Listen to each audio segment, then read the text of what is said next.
तू दरवेळी तोंडावर पडतोस कारण तू तयार नसतोस. हो, नसतोस तू तयार. निर्णय घेण्याची योग्य क्षमता कमकुवत आहे तुझी. आता का ते ऐकायचंय? मग ऐक.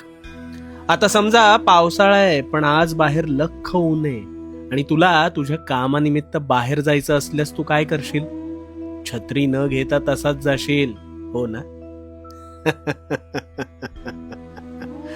पण पाऊस पडणार नाही हे तुझं भाकीत निसर्ग कधीही मोडू शकतो, हा नियम मात्र तू धाब्यावरच बसवतोस.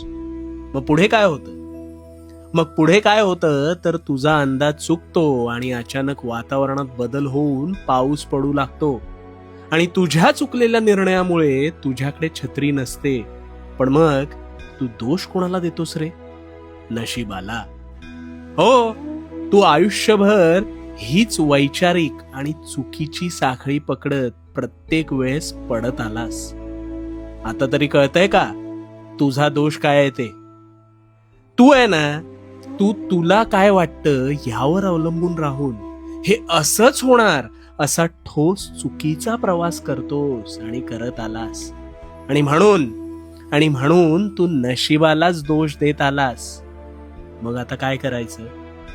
मग नेमकं काय करायचं तर संपूर्ण विचार करायला शिक. तुला काय वाटतंय हा एक विचार झाला, ती नाण्याची एक बाजू झाली. निष्कर्ष नाही, सारासार विचार कर. तुला जे वाटतंय त्याच्या कायम विरुद्ध बाजूचा सुद्धा विचार करून पहा आणि मग शांतपणे सविस्तर विचार करून अनुमानापर्यंत पोहोच. जोवर तुला सगळ्या बाजू स्पष्ट दिसत नाहीत तोवर कुठलेच निर्णय घेऊ नकोस. आणि हो, भिवू नकोस कारण मी तुझ्या पाठीशी आहे. भिवू नकोस, मी तुझ्या पाठीशी आहे.